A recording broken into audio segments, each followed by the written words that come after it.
can grab that here, George, if you want there. Well, you know, it's only natural that we would have you as a guest on our Wednesday Night Live show, so thanks for coming. You're welcome. And I have some questions for you. I hope you don't mind if we dig in a little bit and have some fun. Obviously, you work with the teens here at Heritage Hill. You've been here longer than I have. Do you remember when you started working here at Heritage? Well, when I was a kid, not kidding. No, it's been probably 15, 16 years. 15, 16 years. So you have seen, like, you might have changed some of these guys' diapers. Maybe Andrew. No, I'm just kidding. Andrew's really? Wow. I knew Andrew when he was little. Wow. And what? In So. fact, Ben and Stephanie Coomer, we hooked them up. Wow. They were in my class, and he kept saying, "You guys are good together." Honestly. So your job as a junior high youth pastor is to put future spouses together. Absolutely. Remember matchmaker? No. We have reviews coming out.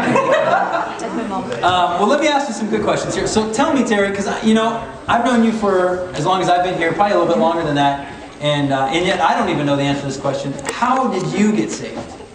How did you be meet? saved? You're fired. How did you meet Jesus? Well, when I was in my mid-20s, I was looking for something. You know how you're kind of searching? You know that song, You Have Daryl Searching? Anyway, I went to a church. It used to be a not Pentecostal, Assembly of God church. Now it's Bellevue Christian Center. And I was at that service there about maybe 15 years ago. And it was probably longer than that, maybe 20 years ago. And I accepted Christ in that service. Well, that's awesome. What was the events that led to that? Like, how did you, message or like your whole life wrapping us to that moment? I think God was preparing me because I've always done service stuff. I've always done something, and always something was missing. And I was actually in an organization that I had some friends that were in that we did a lot of service work. And so, I don't know, I just felt like the time was right. And it was actually during a worship service, and there was a lot of songs. And God always speaks to me in songs. You know, when we do our worship, those are some of the things that hit me the most. And at that point, the songs hit me. And then right after that, they went into a very powerful message. Cool. And that was how long ago, you said? Long time ago. Long time ago? Fantastic. And when I came here at Heritage as a youth pastor, you were already working with the junior high, and you were kind of in charge of everything at the time. There was Karen was working, and there was a couple other guys that aren't here anymore. But what brought you to youth ministry? Like, I always call it the disease that has no cure, and I wouldn't want it if they had it. But like, what brought you to youth ministry? I don't know how to say no.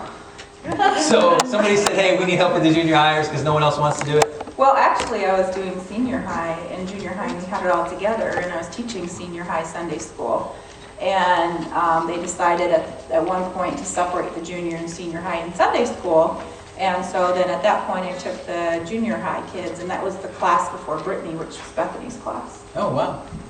So tell me about some of your favorite moments in youth ministry, whether they're recent or past, and maybe some of your funniest, most embarrassing moments. Oh, some of the funniest. When Brittany's group, I think, came up, isn't Kevin Klaus? Yeah. Oh, yeah. We went one time, I took the Coomer church van, and we went and woke up all the kids. There were 10 of them that were moving up that year, 10. And so we went like at 3 o'clock in the morning, and we went and woke them all up.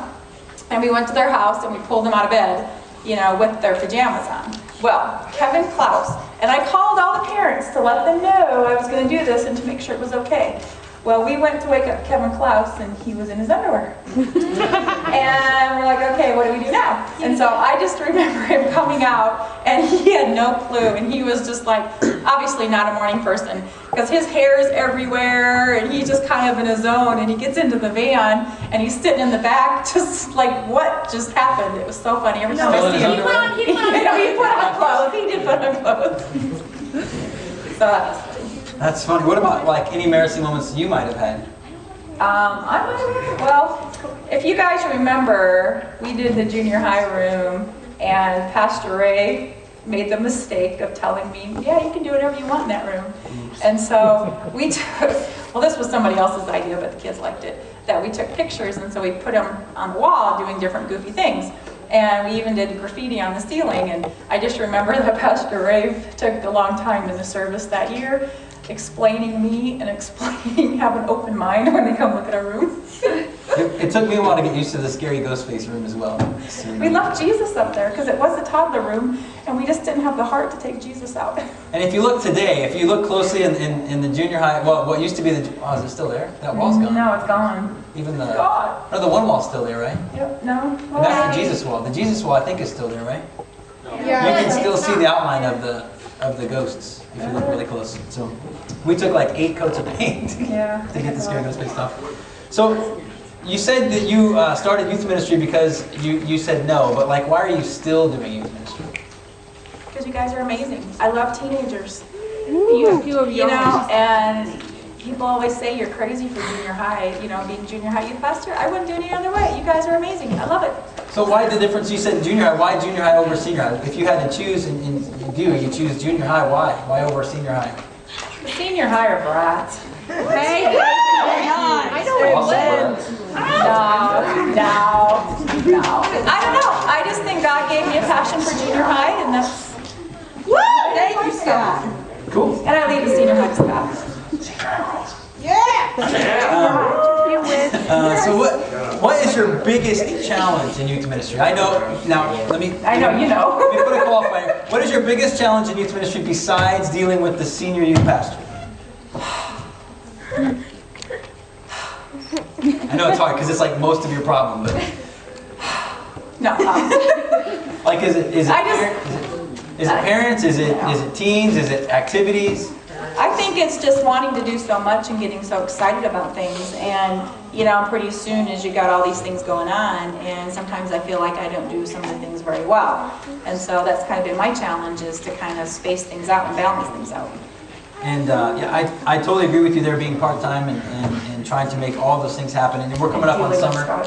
Yeah, we're coming up on summer, and that's one of the hardest things to deal with is, you know, teens are out of school and they're bored to death by day number 2 of summer, and we're trying to figure it out. But we do it, and I want you to know how much I appreciate you as a youth pastor at Heritage Church.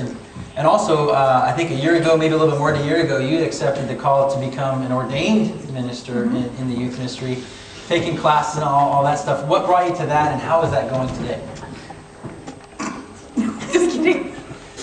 No, actually, you know, there always comes a time, I don't know, there came a time in my life where, all right, God, what do you want me to do? I feel like I'm doing what I need to do, but I was also feeling like I was complacent. And you guys know what complacent means? No. I was just kind of flatlining in my relationship with God.